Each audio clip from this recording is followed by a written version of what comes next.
Dubai में Asia cup का मेला सज गया। एसीसी के सदर मोहसिन नकवी ने एशिया कप टूर्नामेंट ट्रॉफी की रोनुमाई कर दी। तकरीब में 8 टीम्स के कप्तानों की शिरकत। इफ्तिताही मैच आज अफगानिस्तान और हांगकांग के दरमियान खेला जाएगा। रवायती हरीफ पाकिस्तान और भारत 14 सितंबर को मद्दे मुकाबिल होंगे। टूर्नामेंट का फाइनल 28 सितंबर को खेला जाएगा।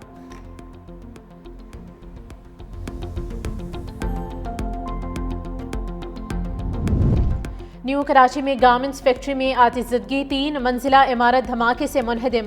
मलबे तले दबकर 3 अफराद जख्मी। 2 गाड़ियां भी नजरे आतिश। आग के शोलों ने मजीद 2 फैक्ट्रियां भी लपेट में ले ली। 14 फायर टेंडर्स, 2 बाउजर और 1 स्नार्कल आग बुझाने में मसरूफ। आग ग्राउंड फ्लोर पर लगी जो 3 मंजिला तक फैल गई।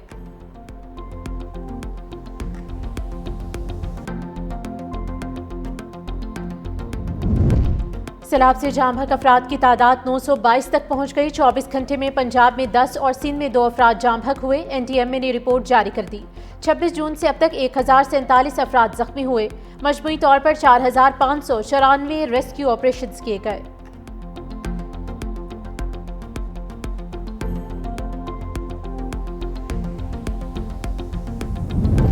गुजरात के कई हिस्सों से सैलाबी पानी ना निकाला जा सका। रिहायशी इलाकों में पानी के बायस इलाका मकीन महसूर। घरों में खाने पीने की अशिया की किल्लत, बच्चे बिलखने लगे। मोहल्ला शाह हुसैन, शफियाबाद, बख्शोपुरा और ख्वाजान रोड पर ताहाल पानी मौजूद है। Garibpura, coat road, Alipur road पर पानी मौजूद। जे रोड, शादबान, बारादरी, कमर सियालवी रोड, रहमान शहीद रोड पर भी कई फुट पानी जमा। डिस्ट्रिक्ट जेल से तमाम कैदी दूसरी जेलों में मुंतकिल। 1860 असीरान की जेहलुम, हाफिजाबाद, नारोवाल, गुजरांवाला की जेलों में मुंतकली।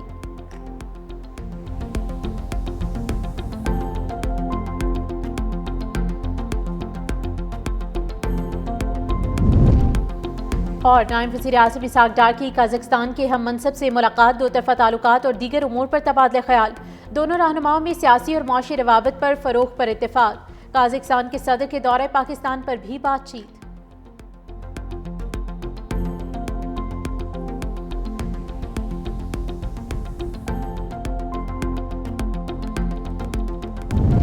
सैलाब और बारिशों से मईशत भी हिचकोले खाने लगी। पाकिस्तानी मईशत को 409 अरब रुपए के नुकसान का तखमीना। हालिया सैलाबी सूरत हाल पर माशी थिंक टैंक ने रिपोर्ट जारी कर दी। सैलाबी नुकसानात मुल्क की GDP का 0.33% होने का खदशा। रिपोर्ट के मुताबिक ज़रई शोबा सबसे ज़्यादा मुतासर। नुकसान का तखमीना 302 अरब रुपए तक हो सकता है। पंजाब में 13 लाख एकड़ ज़रई ज़मीन ज़ेर-ए-आब। चावल, कपास, गन्ना, मकई तबाह हो गए। ग़िज़ाई अशिया की कीमतें 20 से 30% तक बढ़ने का खदशा। अक़वाम मुत्तहिदा जनरल असम्बली का इजलास आज से न्यूयॉर्क में शुरू होगा। फ़लस्तीन को तस्लीम करने के हवाले से अहम फैसले मुतवक्के। 2 रियासती हल से मुतालिक इजलास 22 सितंबर को होगा। इजलास में फ़लस्तीनी सदर और आला हुकाम को शिरकत करना थी, लेकिन अमरीका ने वीज़े देने से इनकार कर दिया। अक़वाम मुत्तहिदा की कॉन्फ्रेंस न्यूयॉर्क के बजाय जिनेवा में मुनक़िद करने के मुतालबे पर भी अमल दरामद न हो सका। तारीख़ में पहली बार फ़लस्तीनी वफ़द को जनरल असम्बली के इजलास में शिरकत से रोका। फ़लस्तीन के लिए इमदाद ले जाने वाले फ्लोटिला में शामिल कश्ती पर मुबैना ड्रोन हमले के बाइस गजा जाने वाले फ्लोटिला में शामिल मरकजी कश्ती में आग भड़क उठी।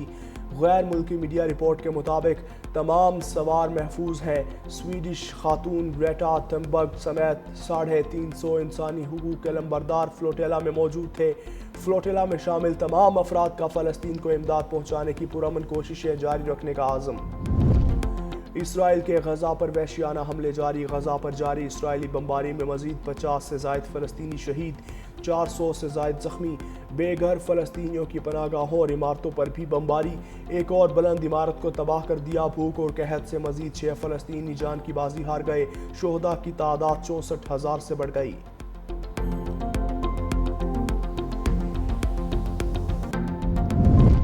इसराइली वज़ीर आज़म नेतन्याहू ने गजा में ज़मीनी फ़ौज उतार दी। इसराइली वज़ीर आज़म ने फ़लस्तीनियों को गजा शहर खाली करने का हुक्म दे दिया।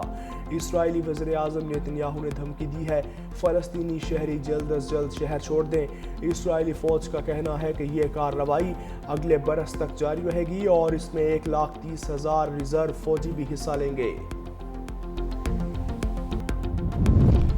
غزہ میں مظالم، اسپین کا اسرائیل پر پابندیوں کا اعلان، صہیونی فوج کو تیل فراہم کرنے والے ٹینکرز پر پابندیاں لگا دیں۔ اسپین کے وزیر اعظم پیڈرو سانچیز نے کہا اسرائیل کو تیل فراہم کرنے والے ٹینکرز اسپین کی بندرگاہ پر لنگر انداز نہیں ہو سکیں گے۔ اسرائیل کو ہتھیاروں کی فروخت پر پابندی لگانے کے لیے بل بھی لایا جا رہا ہے۔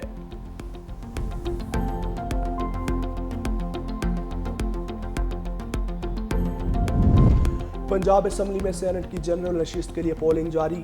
نون لیگ کے رانا ثناءاللہ اور اپوزیشن امیدوار سلمہ اعجاز مد مقابل۔ رانا ثناءاللہ کو 263 اراکین اسمبلی کی حمایت حاصل۔ پولنگ کا عمل شام 4 بجے تک جاری رہے گا۔ مشیر وزیر اعظم رانا ثناءاللہ کہتے ہیں تحریک انصاف کا سیاسی کیریئر ختم ہو چکا، ان کے پاس راہ فرار کے علاوہ کوئی چارہ نہیں۔ بانی پی ٹی آئی کا غیر سیاسی غیر جمہوری رویہ برقرار ہے۔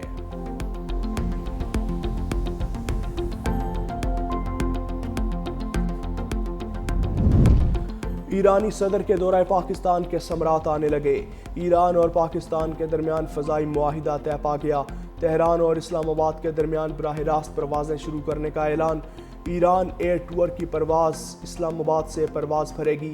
ایرانی سفیر کا پاکستان کے تعاون پر اظہار تشکر۔ رضا امیری مقدم نے کہا فضائی معاہدہ سیاحت اور تجارتی تعلقات کے فروغ میں سنگ میل ثابت ہوگا۔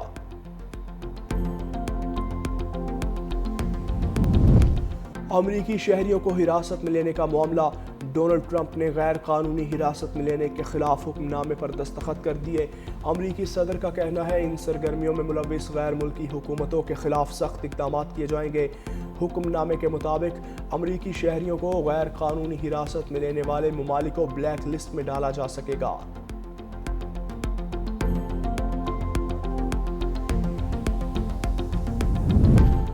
یوکرینی صدر نے بھارت پر امریکی ٹیرف کی حمایت کر دی۔ یوکرینی صدر کا کہنا ہے بھارت کی جانب سے روسی تیل کی خریداری پر امریکہ کا 25% ٹیرف کا فیصلہ درست ہے۔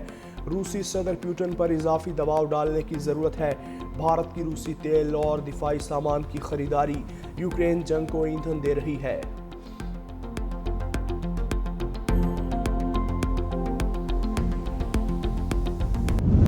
نیپال میں سوشل میڈیا پر پابندی کے خلاف مظاہرے۔ 20 افراد کی ہلاکت کے بعد حکومت نے گھٹنے ٹیک دیے۔ سوشل میڈیا پر پابندی اٹھا لی۔ مظاہرین کے خلاف کریک ڈاؤن پر وزیر داخلہ رمیش لیکھاک مستعفی۔ جھڑپوں میں 250 سے زیادہ افراد زخمی۔ کشیدگی کے باعث کھٹمنڈو سمیت دیگر شہروں میں کرفیو نافذ۔ فرانس میں سیاسی بحران سنگین۔ پارلیمنٹ نے وزیر اعظم کے خلاف تحریک عدم اعتماد منظور کر لی۔ 74 سالہ یائرو محض 9 ماہ قبل وزارت عظمیٰ کے منصب پر فائز ہوئے تھے۔ مالیاتی اصلاحات اور قومی قرض کم کرنے کی پالیسی پر انہیں سخت مخالفت کا سامنا رہا۔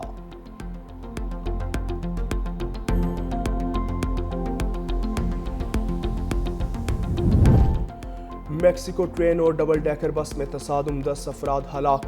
میکسیکو کے اٹارنی جنرل کا کہنا ہے ہلاک ہونے والوں میں 7 خواتین اور 3 مرد شامل۔ زخمیوں میں سے کچھ افراد کی حالت تشویشناک ہے۔ ٹرین آپریٹر کے مطابق بس ڈرائیور نے چلتی ٹرین کے سامنے سے جلد بازی میں گزرنے کی کوشش کی۔